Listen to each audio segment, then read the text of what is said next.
जैसे इलेक्शंस नज़दीक है, सब अपना मन बना रहे हैं, तो अब की बार पार्टी चेंज या फिर दोबारा से वही सरकार? नहीं, हमारा तो कहना ये है बेटे, जो नवयुवक को रोजगार दे जी और किसान हित में पार्टी काम करती हो, वही सबके लिए अच्छी है। जी जी, गरीब मजदूर तबका तो किसान के साथ ही जुड़ा गया है बेटे। ऑब्वियसली बिल्कुल सही बात है। तो अगर बात की जाए रोजगार की और किसानों हित की, तो यहाँ पे मुझे लगता है बीजेपी थोड़ी पिछड़ रही है। आपको हाँ, भाजपा ने तो यहाँ कोई रोजगार दिया ही रोजगार नहीं नहीं। दिया है। और किसानों की बात की जाए तो गन्ने में कोई खास रेट नहीं बढ़ा है। गन्ने का रेट नहीं बढ़ाया, खाद घटा दिया, पैसे बढ़ा दिए। भाजपा तो जब से आई, जी, किसानों के तो अनहित का ही कार्य किया है। किसान हित में कोई कार्य भाजपा ने नहीं किया। लेकिन कुछ किसान हैं जो अंधे होकर बिल्कुल कह रहे हैं कि जो ये आवारा पशु है, इसमें भी किसानों की गलती है, छोड़ते क्यों है? नहीं, वो तो ठीक है, लेकिन जो पहले भी तो ये किसान पहले भी तो रहते थे इस भाजपा सरकार से पहले, जब कहाँ जहाँ थे आवारा पशु। जी वही तो बात है, ये तो पहले भी बिकते थे। जैसे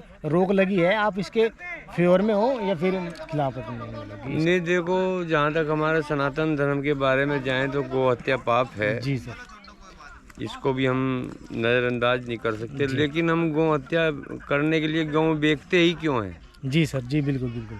जब हमारे पास, हम किसान हैं, हमारे पास हम 10 पशुओं को चारा खिला रहे हैं, तो क्या है, गौ माता के लिए हम चारा नहीं कर सकते? तो इसके दोषी हम हैं, ना कि प्रशासन है। जी, जिस तरीके बाबा जी का कहना यही है कि जिस तरीके से उनको छोड़ा जाता है, तो उसमें डायरेक्टली सरकार का कुछ नहीं है, बट सरकार की तरफ से कुछ मिल भी तो नहीं रहा ना, कि अगर कोई आवारा पशु को पकड़ के उसको रखे, उसे कुछ नहीं, सरकार को इंसेंटिव दिए जाए। भी मेरे विचार से काम करवा देना चाहिए। जैसे गांव है, हर गांव वाइज में जो है गौशाला का निर्माण कराएं, जी जी जिससे कि इन आवारा पशुओं को गौ माता के लिए दिक्कतों का सामना न उठाना करना पड़े।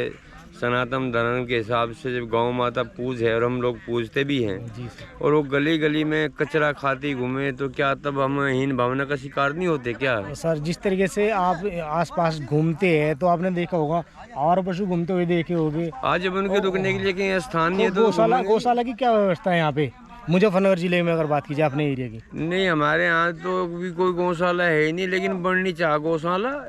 प्रशासन जो है, इतनी बड़ी सरकार है, देश चला रही है, क्या है कि ये इतना काम नहीं कर सकती क्या जो गौशाला बनवा दिया जाए? जी सर। सर एक थोड़ा सा सवाल है कि उसमें जैसे फूड चैन, हमने भी अपनी जब हम पढ़ रहे थे उसमें पढ़ रहे थे कि एक जीव दूसरी जीव को खाकर जिंदा रहता है। अगर एक जीव को छोड़ दिया, जैसे शेर अगर हिरन को नहीं खाता, तो हिरन की संख्या इतनी बढ़ जाएगी कि घास नहीं मिलेगा। तो ये नहीं, देखो, ये तो ऐसा है बेटे, ये इस सृष्टि पर एक दूसरे का बैरी एक दूसरे है। अगर आप किसी के लिए पुण्य कमा रहे हो, तो किसी के लिए पाप भी कमा रहे हो। वही तो मैं बोल रहा हूँ कुछ सर। जीव मांसाहारी हैं, वो अन्न तो ग्रहण नहीं करेंगे, वो तो मांस ही ग्रहण करेंगे। अगर आप उसका भोजन छुटा रहे हो, तो उसके दोषी भी आप ही बनेंगे। जी मैं वही तो बोल रहा हूँ, जिस तरीके से ये एक तरह से बछड़ों को कह रहे हैं कि बछड़ों को भी आप मत बेचो, और ये आवारा घूम रहे हैं। नहीं, बछड़े अपने हल में चलाओ, बेचो क्यों? ट्रैक्टर है, ये टेक्नोलॉजी है, वो टेक्नोलॉजी तो मजदूरी खत्म कर दी उसने तो। नहीं, अभी भी बहुत किसान ऐसे हैं जिनके पास अपने हल बैल हैं, वो बछड़े को बेचना पसंद ही नहीं करते, लेकिन वो सभी करें इस काम को, एक इकले को। 2024 में अगर बात की जाए दादाजी, तो आपके हिसाब से मोदी जी का विकल्प कौन है? राहुल गांधी, अरविंद केजरीवाल, नीतीश कुमार, कौन है बेहतर? देखो, इतना तो हमें पता नहीं, हमें तो ये पता कि भाजपा ने किसान हित का कार्य कोई नहीं किया। बेरोजगार जितने भी हैं, युवा पीढ़ी, मेरा अपना मानना है कि जब से भाजपा सरकार आई, अब तक करोड़ों युवकों की उम्र निकल चुकी। जी जी, जी। अब वो क्या करेंगे बेचारे? जितनी भी नौकरियां थी, चाहे वो उत्तर प्रदेश पुलिस थी या दिल्ली पुलिस थी या CRP, BSF, अब सब प्राइवेट सेक्टर में दे दिया गया। कोई पेंशन नहीं है, तो बुढ़ापे का सहारा होता है एक पेंशन। सर अभी रिसेंटली एक बीजेपी ने, योगी सरकार ने अगर बात की जाए, एक अनाउंसमेंट किया है कि जो 50 साल से ऊपर के जो यूपी पुलिस में कर्मचारी है, मतलब कि ऑफिसर्स है, उनके रिकॉर्ड को देखा जाएगा, उसके बाद में उनको रिटायरमेंट किया जाएगा।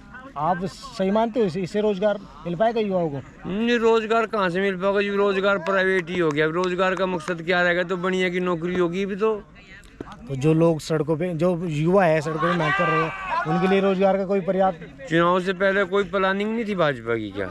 चुनाव आया तो प्लानिंग बना दी, एकदम से प्लानिंग बना दिया इन्होंने। तो ये इसका एक फंडा है, अपना चुनाव के समय पे कुछ न कुछ वादे करना है, गुमराह करना है आम जनता को। और सर जिस तरीके से जो मेन स्ट्रीम मीडिया है, जैसे बड़े चैनल्स है, वो आपने देखा भी होगा, हमेशा बीजेपी की पैरवी करते हैं वो। तो कुछ ऐसे मुद्दे होते हैं जिस पे वो बात नहीं करते। तो यहाँ के कोई ऐसे मुद्दे बताइए जिस पर सरकार बात नहीं करती और चैनल्स उसको दिखाते नहीं। यहाँ सबसे बड़ी बात तो है कि किसानों का जो है गमन हो रहा है, किसानों की कोई हित की बात ही नहीं करता कोई भी चैनल आता है जी। ना बीजेपी दिखा रही है, ना चैनल दिखा रही है, ना इस हिंदुस्तान और अगर किसान नेता चैनल पे जाता भी है तो उनकी आवाज़ दबाई जाती है। उनकी आवाज़ भी दबा ली जाएगी, उनके पे इंक्वायरी बैठा दी जाएगी, एक सीधा फंडा है। जी जी। लेकिन कहाँ जाए किसान? क्या किसान वोट नहीं देता? किसान इस देश का नागरिक नहीं है, मजदूर इस देश का नागरिक नहीं अगर है। किसान की बात किया, किसान अन्नदाता है, उनका तो उनसे बड़ा तो कोई श्रमिक है नहीं। मैं तो एक दिल से सैल्यूट है किसानों के लिए, बट सरकार को भी जिम्मेदार होना चाहिए, उनको भी कदम उठाने चाहिए कि अगर किसान फले फूलेगा तभी एक राष्ट्र फले फूलेगा। चौधरी साहब का एक कथन था, असली ग्रामीण ही असली भारत है। अगर गांव खुशहाल है जी तो हमारा भारत खुशहाल है। लेकिन वो नारा एक खाली किताबों में बन के रह गया। जी बिल्कुल सही बात है। मैं तो फिर यही कहूँगा, सरकार से मेरी यही अपील है, युवाओं से भी अपील है कि भाई अपना वोट करो जिसको भी करनी है, लेकिन ऐसे को कर लो कि कोई तुम्हारी सुन तो ले, कहीं तुम चले तो जाओ। जी ये तुम्हारी कोई सुनने वाला ही नहीं है। आप क्या अपने संसद के पास जाके आपने गौशाला की अपील की? कितनी गौशाला बनी है आपके मुजफ्फरनगर में? एक नहीं बनी। बस कार्य चल रहा है, कार्य चल रहा है। 2017 से अब तक कार्य चल रहा है, कागजों में कार्य चल रहा है, आसमान पर कार्य चल रहा है। इस बारे में कुछ कहा नहीं जा सकता। पृष्ठभूमि में कोई काम नहीं हो रहा है। और सर जिस तरीके से बिजली पानी सड़कें है, वहाँ पे बीजेपी काम भी कर रही है और दिख भी रहा है। तो ये तो हमारा पैसा है ना, ये तो मोल बेच रहे सरकार से। हमें क्या, सरकार तो हमसे खरीद रही है चीज। जी जी। हमें कंगाल बना रही। हमारा 10 घंटे बिजली में काम चलता था, हमें 24 घंटे बिजली दी गई। 24 घंटे में उसको अननेसेसरी यूज कर रहे हैं, बिल बढ़ रहा है। प्राइवेट कंपनी है। जी जी। क्या गवर्नमेंट ने बिल माफ किए? क्या गवर्नमेंट ने यूनिट के रेट घटाए? यूनिट के रेट बता दिए, खाद घटा दिया, पैसा बढ़ा दिया। तो ये तो इनकी एक पॉलिसी है। जी जी। अपना प्रॉफिट मैक्सिमाइज करने के लिए अपना प्रोवाइड कर रहे हैं। अगर बिजली जो भी सर्विस अवेलेबल कराई जा रही है उसके लिए कुछ ना कुछ चार्ज लेते हैं वो, और चार्ज पहले के मुकाबले बहुत बढ़ गया है। पहला चार्ज बहुत कम था, अब चार्ज ज्यादा बढ़ तो चुका सर है। जिस तरीके से ऑडियंस आपको देख रही है, एक मैसेज ऑडियंस के लिए आप क्या छोड़ना चाहोगे? मैं तो बस जनता से यही अपील करूंगा कि आने वाले 2024 में सही सरकार चुने, सही आदमी चुने। क्लियरली बताइए किसको चुने? नहीं, हम तो अपने क्षेत्र से है। अगर हमारे क्षेत्र से कोई भी अच्छा निष्पक्ष युवक आ रहा है तो पहले युवक को मौका दिया जाए। अगर यहाँ पे संजीव बालन के सामने जयंत चौधरी आ गए तो आपकी जयंत चौधरी निकलेगा, संजीव का तो मतलब ही नहीं है। तो जयंत चौधरी के लिए, यानी कि बीजेपी के सामने जयंत चौधरी आरएलडी को, क्योंकि बीजेपी ने कुछ किया नहीं ना। जी बिल्कुल। जो भी थोड़ा बहुत बोल रहे हैं किसानों के बारे में तो आरएलडी वाले बोलते आ रहे शुरू से आखिर तक। जी जी।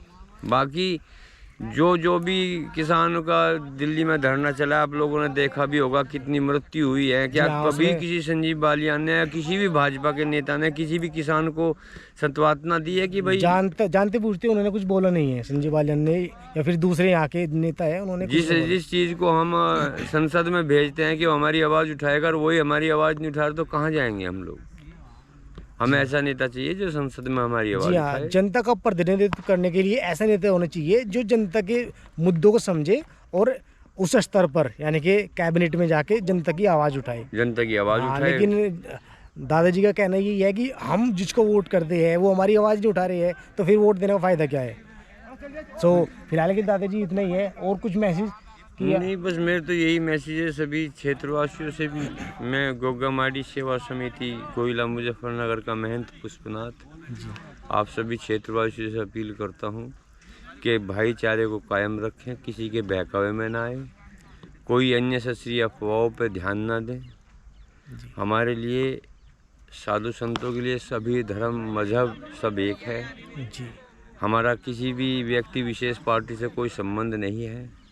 अगर है तो जिसे हम राजा चुने, ऐसे को चुने कि जो हमारी मुसीबत में काम आ सके और हमारी सुने और आगे हमारी बात को रखे। जय हिंद, जय भारत। जी जय महायोगी शिव गुरु। जी, आपसे बात करके बहुत अच्छा लगा दादा जी, थैंक यू वेरी मच। धन्यवाद बेटा, जीते रहो।